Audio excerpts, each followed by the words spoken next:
እስከ 40 ዓመቱ እኮ ቤት ውስጥ ቁጭ ያላለ እናት አባቱ ጋር ወጥቶ ቤት ይገባል። ይሄ ሲስተም ነው። ምክንያቱም እናት አባት ለምን ነው ልጅ የሆነ ተንቀሳቀሰ የሆነ ተሸክመ ሰዓት በላም አይሉትም።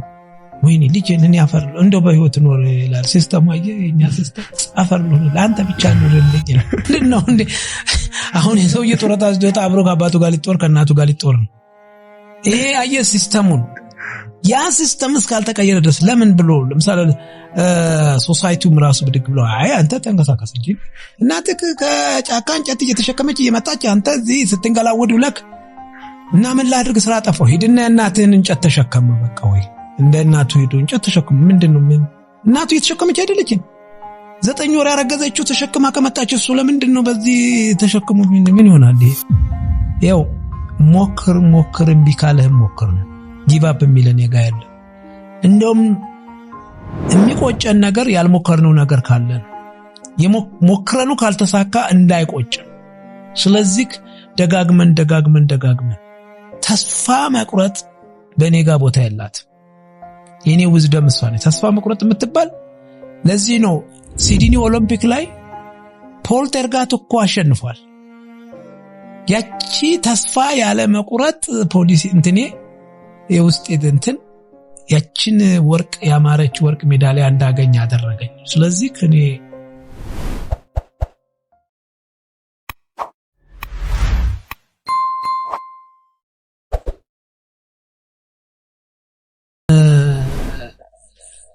ልጆቻችንን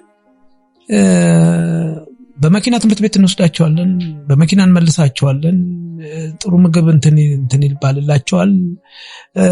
እኔ በታሪኬ ትምህርት ቤት ተማሪዎች ሕፃን ሆነው ሲሄዱ የምሳቃቸው ምናምን ቦርሳ ሲሸከሙ ተሸክሜ ለምን ሸከማለሁ ተሸከም ነው የምለው። ለምን ሸከማለሁ እሱ ለሚበላው ይገርመኛል። ወላጆች ተሸክመው ይገባሉ። የመውደድ የመጥላት ጉዳይ አይደለም። እሱ ሆድ ውስጥ ሊበላው ያለውን ከነዛ ከመለማመድ አለበት። ሆዱ መሸከም ከቻለ ጀርባው ይችላል። በቃ ይሄንን በኋላ እሱ ቁጭ ብሎ ሊበላ አይደለ እንዴ? እኔ ከለከላለሁ። አንዳንድ ጊዜ እንኳን አንተ ክፉ ነህ ትለኛለህ ባለቤቴ ምናምን። አዎ ክፉ ነኝ፣ ግን እንደዚህ ሸከም ልጆች አንዳንድ እንደዚህ ሆነ እንደዚህ ሂጂ ያተገኝ ዘበቃ እንትን በይ ምን ኦፍኮርስ ላምሽ ነው ኦፍኮርስ እንዲህ ሊሆንሽ ነው ላለው። ይሄ ምን ማለት መሰለክ? የመውደድ አለመውደድ አይደለም። በቃ መማር አለብን እኛ ማስተማር አለብን። ምን አስተምራቸው ግን እንዲያርቁ እንዲፈጠሩ ብላቻን እንትን በተግባር ፕራክቲካል እንዲሆኑ ቅድም ነግሬሃለሁ። ሰው ከጥገኝነት የሚወጣው የመጀመሪያ ሕፃን ሆኖ በራሱ ወድቆ ሲነሳ። ፈረንጆች ምናልባት አንዳንድ ጊዜ ልብ ብላችሁ እንደ ኤርፖርት ገጥሟችሁ እኔ አንዴ ገጠመኝ ልንገርክ። አንድ ልጅ ሕፃን ልጅ ነው በፈረንጅ እንደዚህ ማን ነው እዛ ኤርፖርት ውስጥ ሲሄድ በቃ ልጁ ገት ያለ ሊወድቅ ሲል በቃ እኔ ተንደርድሬያለሁ። ልቀቀው አለኝ አባትዬ።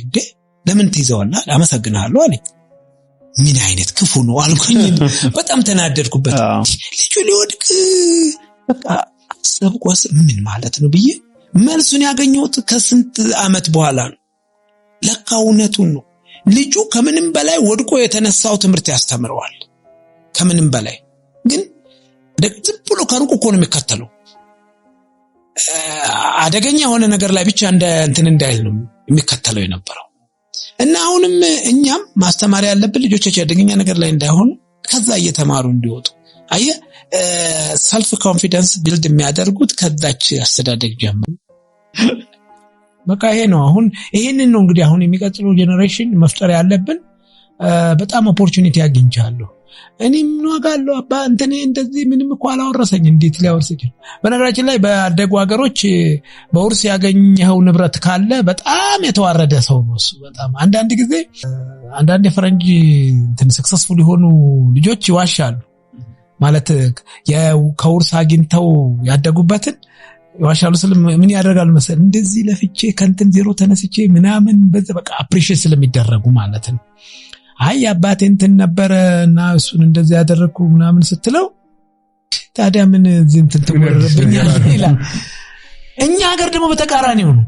አፕሪሺየት ያደርጋል። በቃ ሰውም የሚያውቅ የኃይሌ ልጆች ናቸው ዋው ታድለው እንደዚህ ያላቸው ኖ እሱ የነሱ አይደለም።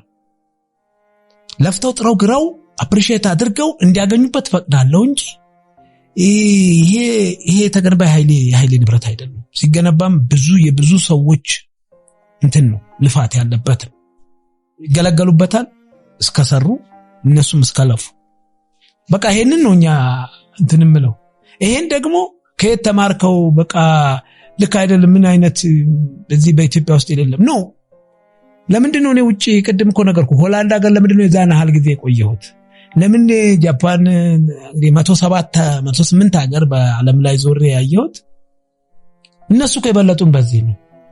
እነሱ እኮ አልፈው ነው የሄዱት በዚህ ነው። እኛ እንዲህ ይሄ ህዝብ እኮ እኔ ይገርመኛል። ኢትዮጵያ ከኢትዮጵያ ማን ወጥቶ 16 ሰዓት ይሰራሉ ውጪ 16 ሰዓት ኢማጂን። በደንብ ነው የሚሰራው፣ በደንብ ነው የሚኖረው። ሰነፍ ብለህ የምትለው ሰው ከዚህ ይሄ ምንም ዋጋ የሌለው ያልከው ሰው ሲስተም ዘርግተን ስለዘረጉለት ነው የታባቱ ማይዳት ብዙ ቢል አለ፣ ብዙ ክፍያ አለ። ቀዚያ ሲስተም ስላለች ቀጥቅጦ ይሰራል። ሰነፍ የሚባል እንዴ ኢትዮጵያ እንደዚህ ለምንድን ነው ታዲያ ውጪ ማን ኢትዮጵያ ውስጥ የማይሰራው ስትል ሲስተሙ ስላልተቀመጠ ነው። ያ ሲስተም ወጥቶ በዛም ወጥቷል። የፋሚሊ ኢሹ ይወጥታል። የእንትን አገርደንትን ሁኔታ ይጎትታል። የምን ይጎትትና በቃ እዛ ውጪ ግን ሄዶ ያንዳንዶቹ ነገር ይገርመኛል። ኢቭን ኢሌጋል ስራ እንኳን እየሰሩ ለምሳሌ ያለ ሳይፈቅድላቸው ሪፊውጂ ውስጥ ለአመታት ሌጋል ፔፐር ሳይኖራቸው ግን ሰክሰስፉል የሆኑ ብዙ ኢትዮጵያኖች አሉ። በጣም እንደውም አሁን አይታችሁ እንደሆነ አንዳንድ ኢንቨስት እያደረጉ ያሉት ከውጭ የሚመጡ ናቸው። ስራ ስንፍና የለብንም። ሰነፍ የሚያደርገን ሲስተሙ ነው። ሲስተሙ ስልክ ደግሞ ለምሳሌ ቤት አሁን ለምሳሌ እናት አባት አሉ አይደል? እስከ 40 አመቱ እኮ ቤት ውስጥ ቁጭ ያላለ እናት አባቱ ጋር ወጥቶ ዞሮ ቤት ይገባል። ይሄ ሲስተሙ ነው። ምክንያቱም እናት አባት ለምን ነው ልጅ የሆነ ተንቀሳቀሰክ የሆነ ተሸክመህ ሳትበላም አይሉትም። ወይኔ ልጅ እኔ አፈርልሁ እንደው በህይወት ኖር ይላል ሲስተሙ። የኛ ሲስተም አፈርልሁ ለአንተ ብቻ ኑርልኝ ነው እንዴ? ለምንድን ነው እንዴ?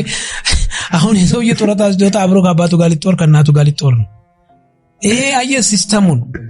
ያ ሲስተም እስካልተቀየረ ድረስ ለምን ብሎ ለምሳሌ ሶሳይቲውም ራሱ ብድግ ብሎ አንተ ተንቀሳቀስ እንጂ እናትህ ከጫካ እንጨት እየተሸከመች እየመጣች አንተ እዚህ ስትንገላወድ ብለክ እና ምን ላድርግ ስራ ጠፋው ሂድና እናትህን እንጨት ተሸከመ በቃ ወይ እንደ እናቱ ሄዶ እንጨት ተሸከመ። ምንድነው እናቱ እየተሸከመች አይደለችም?